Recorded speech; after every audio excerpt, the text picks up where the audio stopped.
Hi everyone. सो अपना चल रहा है अकाउंटेंसी एचएस फर्स्ट ईयर और ये हम लोग कर रहे हैं जर्नल एंट्री और ये पार्ट 3 है जर्नल एंट्री का। ठीक है, जर्नल एंट्री का इससे पहले 2 पार्ट हो चुका है, ये तीसरा पार्ट है। तो चलो फिर क्लास शुरू करते हैं आज का। तो देखो पहला एंट्री देखो क्या दिया है यहाँ पे, सोल गोड्स टू जॉय 2000। तो हम लोग जॉय को सेल किया है, तो इसका एंट्री क्या होगा बताओ, इसका एंट्री क्या बनेगा? Journal entry. अब तुम जॉय को बेचा है सामान गुड्स, ठीक, लेकिन कैश में नहीं बेचा तो पैसा तो मिला नहीं। पैसा नहीं मिला तो किससे मिलेगा? जॉय से मिलेगा। तो यहाँ पे तुमको जॉय का नाम लिखना, तो जॉय अकाउंट डेबिट। किस चीज का पैसा? सेल का। तो यहाँ पे टू सेल्स अकाउंट, तो कितना 2000 और ये 2000। नरेशन लिख देना यहाँ पे कि बिंग। तो ये हो गया अपना पहला एंट्री। देखो अब जो पहला जो था यहाँ पे क्या था कि Joy accounts debit to sales account. Joy क्यों डेबिट किया? क्योंकि पैसा तो मिला नहीं अभी। पैसा मिलेगा तुमको, किससे मिलेगा? जॉय से मिलेगा। और जॉय तुम्हारे लिए क्या है? कस्टमर, जिसको तुम बाकी में सामान बेचा है। और जिसको हम लोग बाकी में सामान बेचता है तो क्या बोलता है? उसको बोलता है हम लोग डेटर। जिससे हम लोग को पैसा मिलेगा फ्यूचर में उसको बोलते हैं हम लोग डेटर, DEBTUR, डेटर। ठीक, तो चलो इसका नाम लिख दिया। और किस चीज का पैसा है? इनकम, ठीक है। और जो यहाँ पे एंट्री जो हम रूल तुमको बताया था, एसेट और एक्सपेंस इंक्रीज होने से डेबिट करना है, कम होने से क्रेडिट करना है।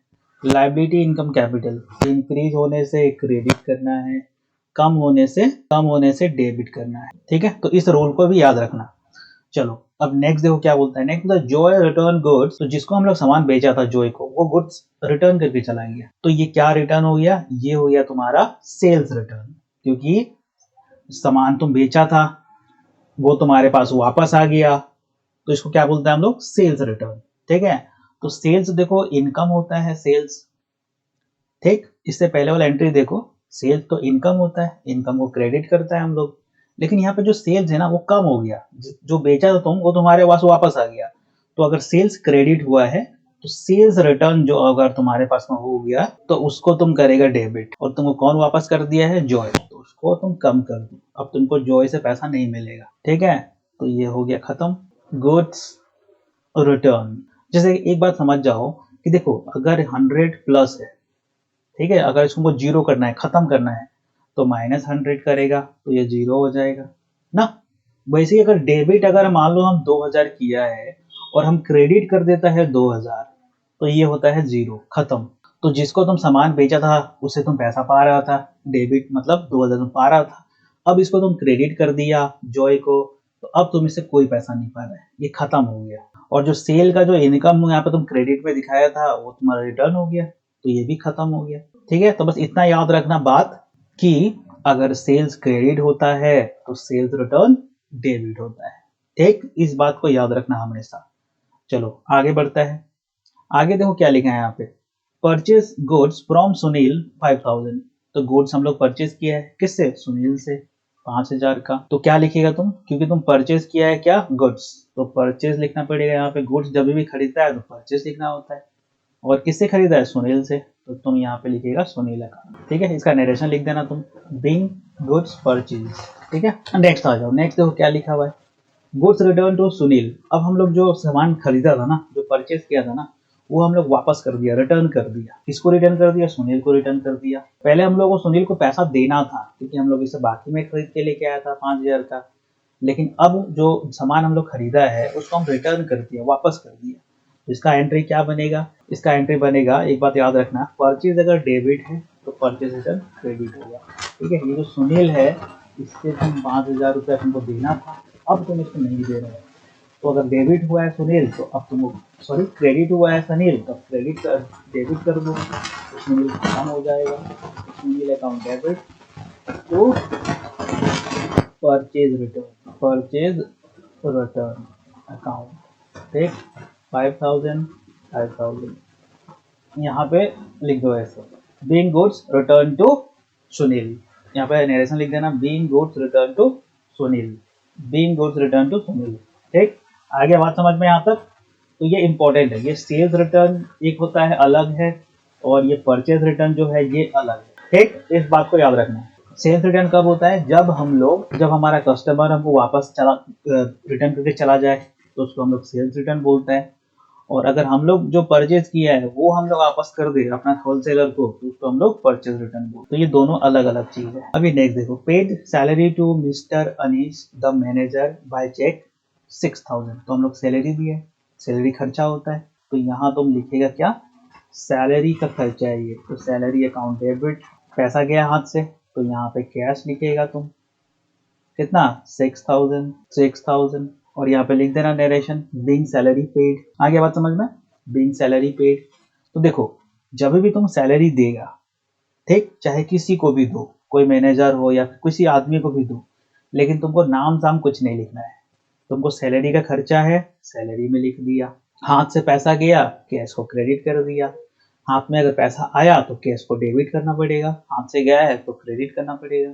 चलो ठीक है, अब तुम 7 नंबर में आ जाओ, paid rent to landlord by cheque. एक सेकेंड ना, एक सेकेंड, यहाँ पे देखो हम लोग यहाँ पे चेक से पेमेंट किया था, कैश से तो दिया ही नहीं था, तो हम यहाँ पे गलती कर दिया है, यहाँ पे तुमको बैंक लिखना पड़ेगा, क्योंकि पैसा कहाँ से गया, बैंक से गया, तो तुम्हारा बैंक का जो खाता है ना, जो अकाउंट है, वहां से पैसा कम हुआ है, कैश से हाथ नहीं, पैसा नहीं गया है, बैंक से गया है, तो तुमको यहाँ पे बैंक लिखना पड़ेगा। चलो आगे बढ़ता है, paid rent to landlord by cheque 3000। तो तुम यहाँ पे रेंट का पैसा दिया है, तो तुम रेंट लिखेगा कि रेंट का खर्चा है। तुम्हारे हाथ से पैसा गया ना, चेक से गया, तो देखो चेक से पेमेंट किया है तुम, तो यहाँ पे बैंक लिखेगा तुम कि बैंक को कम करेगा, कितना 3000। ये भी खत्म हो गया। अब तुम 8 नंबर में आ जाओ, 7 नंबर से ये, तो पेड ट्रेवलिंग एक्सपेंसेस 1000। तो किससे जो खर्चा है, ट्रेवलिंग एक्सपेंस, तो तुम यहाँ पे लिख डालो ट्रेवलिंग अकाउंट डेबिट टू, हाथ से पैसा गया कैश, क्योंकि देखो यहाँ पे कहीं कुछ भी चेक या कुछ भी नहीं लिखा है, अगर कुछ भी चेक को नहीं लिखा है मतलब तुम कैश से पेमेंट की है, ठीक है, तो यहाँ पे तुम 1000 being travelling expense paid. Number 8 में देखो, इंटरेस्ट रिसीव्ड इन कैश 500। तुमको इंटरेस्ट मिला है मतलब तुम्हारे हाथ में पैसा आया है, हाथ में तुम्हारे पास में पैसा, रिसीव मतलब क्या, तुमको मिला है ना इंटरेस्ट का पैसा, और वो भी कैश में मिला है, तो तुम कैश को बढ़ाओ, तो यहाँ लिखेगा तुम कैश अकाउंट डेबिट, और किस चीज का पैसा है, इंटरेस्ट का पैसा है, तो इंटरेस्ट तुम्हारे लिए इनकम है, तो यहाँ लिख डालो तुम कितना 500। तो नरेशन लिख देना बिंग इंटरेस्ट रिसीव्ड। नेक्स्ट देखो क्या लिखा हुआ है, सैलरी पेड 3000। तुम सैलरी दिए है, ठीक है, सैलरी दिया है मतलब यहाँ पे तुम लिखेगा सैलरी अकाउंट डेबिट, ठीक है, कैश गया ना हाथ से, क्योंकि देखो यहाँ पे बैंक कुछ भी कैश और बैंक का बात यहाँ पे दिया नहीं है, अगर नहीं देगा बैंक का बात, चेक का बात, तो तुमको कैश लिखना पड़ेगा, ठीक है, पेमेंट हमेशा कैश में तुमको करना है, अगर कुछ भी नहीं बताया तो 3000 डायरेक्शन लिख देना बिंग सैलरी पेड, ठीक। अब तुम 10 नंबर में आ जाओ, सैलरी आउटस्टैंडिंग 1000। सैलरी आउटस्टैंडिंग मतलब तुम दिया नहीं, ठीक है, तुम दिया नहीं मतलब तुमको दे देना चाहिए था, लेकिन तुम सैलरी दिया नहीं, समझ रहे, आउटस्टैंडिंग है मतलब बाकी रही है।